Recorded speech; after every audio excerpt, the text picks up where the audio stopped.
Welcome to this explainer. Today we're tackling a massive billion-dollar paradox. Picture this. We live in an era where commercial ships are outfitted with some of the most sophisticated, high-tech navigational equipment ever created. We're talking billions of dollars in global maritime technology. Yet, despite all these screens, sensors, and satellites, massive ships continue to collide at sea, sometimes with absolutely disastrous consequences. Why? How does a multi-thousand-ton vessel, which is basically a skyscraper on its side, just failed to miss another one in the wide open ocean? Well, let's dive right in and find out. To really get our heads around this paradox, look at this powerful quote from Admiralty Judge Justice Nigel Tare. He hits the nail on the head here. That equipment does not avoid collision, it is merely an aid. What avoids collisions is compliance with the COLRGs. Now, the COLRGs, if you're not familiar, are the international regulations for preventing collisions at sea. They're basically the universal rules of the road for the oceans. Technology can show you the water, but it's the strict, unwavering adherence to these rules that actually keeps ships from crashing into each other. I want you to step into the shoes of a deck officer for a second. Look at the view from the bridge. You're responsible for thousands of tons of steel, incredibly valuable cargo, and most importantly, human lives. You've got radar, GPS, and communication arrays right at your fingertips. But when another massive shape appears on the horizon and it's moving fast, what do? You can't just ask the computer, you have to rely on human judgment framed by a very specific set of international rules.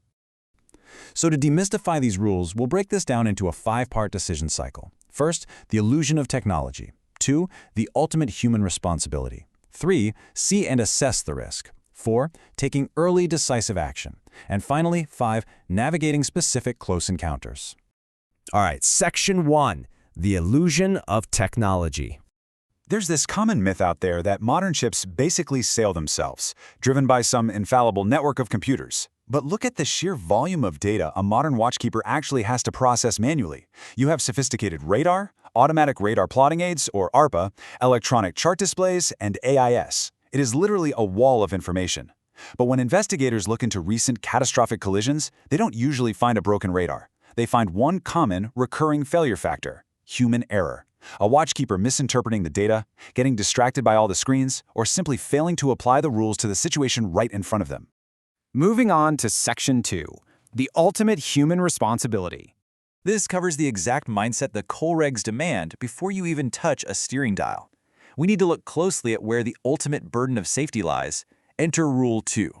This one is arguably the most vital. It's unique because it doesn't actually tell you how to turn the ship or when to blow a horn. Instead, it establishes that absolutely nothing exonerates any vessel, owner, master, or crew from the consequences of neglecting the rules. The crucial takeaway here is that you alone are responsible. You can't blame the software, and you can't just sit there waiting for another ship to move. You have to use common sense and the ordinary practice of seamen to avoid immediate danger. Let me speak directly to you here. Rule 2 means no excuses allowed. In the maritime industry, there is immense commercial pressure, right? Pressure to arrive on time, pressure to save fuel, pressure to maintain a high speed. But maintaining a high speed for commercial reasons is never, ever a valid defense for proceeding unsafely or failing to act. If an alteration of speed is necessary to save the ship, you don't ask permission, you act. You're responsible. Next up, Section 3, see and assess the risk. So, knowing that the ultimate responsibility is resting firmly on our shoulders, how do watchkeepers actually gather the info they need to avoid a disaster? Well, that comes down to Rules 5 and 6. Rule 5 mandates a continuous, proper lookout by sight and hearing. That means physically looking out the bridge windows all the time and listening for sound signals. Don't just stare at a display screen. Then, Rule 6 dictates safe speed. And here's a golden rule. A safe speed is almost without exception a reduced speed. Why? Because slowing down gives you the one thing you desperately need in an emergency, and that's more time to think. Okay, once you're keeping a lookout, you have to assess the risk. You want to check compass bearings regularly. If an approaching vessel's bearing stays steady while they get closer, yeah, you're on a collision course. You also use your ARPA relative vectors. But here's an incredibly practical, life-saving tip. Never blindly trust your ARPA's closest point of approach readout. You should always deduct half a nautical mile from whatever it says, just as a safety buffer. If the ARPA says you'll miss a ship by half a mile, you assume you're going to hit them and act accordingly. To distill this risk assessment down, every watchkeeper constantly runs through a critical 2-step mental sequence. Step 1, is a collision possible, based on what the other vessel is doing? If yes, you monitor them closely. Step 2. Is a collision probable?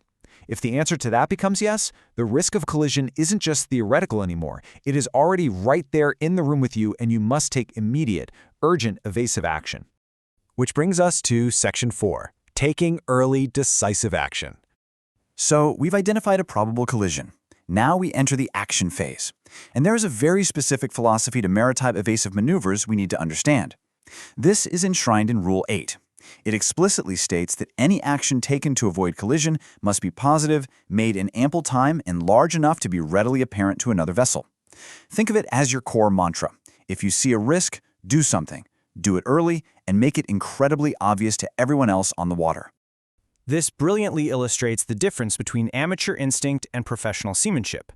Human instinct often tells us to just make a slight, gradual course correction. Just nudge the wheel a bit. That is definitely the wrong way. Late, small, and visible alterations are incredibly dangerous because the other ship can't tell what you're doing. The right way is making an early, substantial, positive alteration. A big turn early on is infinitely better than a massive, panic turn at the last second. You want to make your intentions clear. And finally, Section 5, navigating specific close encounters. Let's run through a rapid-fire breakdown of the most common, high-stress scenarios you'd face on the bridge. First up, Rule 10, navigating traffic separation schemes. These are like maritime highways set up in busy areas. But here is the critical takeaway. There is absolutely no inherent right-of-way in a traffic separation scheme. Being in a designated lane does not give you a magical force field. The actions of other vessels, fishing boats, crossing traffic, you name it, can be highly unpredictable here. You still have to follow every other rule, and if you aren't happy with the situation unfolding ahead, you slow down or stop. Next, look at the scenario covered by Rule 13, overtaking. This rule has literally 0 exceptions. The vessel that's overtaking must always keep out of the way of the vessel being overtaking. And here's a fantastic piece of seaman's advice. Avoid crossing ahead of the slower ship. It is always safer to alter your course and cross astern, meaning right behind them. And remember, you remain the overtaking vessel until you are finally passed and entirely clear. Finally, we have Rule 14, managing a head-on situation. Picture this. It's night, and you see another ship's mast headlights perfectly in a line, right in front of you. What do? Well, Rule 14 dictates a mandatory mutual alteration. Both power-driven vessels are required to alter their course to starboard, meaning they'll pass port to port, or left side to left side.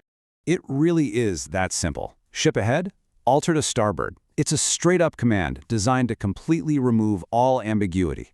If you try to overthink it and turn port to increase your clearance, you might be directly violating the COLREGs and stepping right into a catastrophe. When in doubt, if there's a risk of a head-on collision, go to starboard. And do it early and substantially. And that brings us to the end of our explainer. We've completely stripped away the illusion that technology alone saves lives, and we've put the burden right back where it belongs, on the human in the loop. The COLREGs are your ultimate tool. So I leave you with this final thought to reflect on. With millions of dollars of technology glowing at your fingertips, and the strict, unyielding rules of the sea laid out before you, do you have the judgment, the focus, and the courage to take the watch?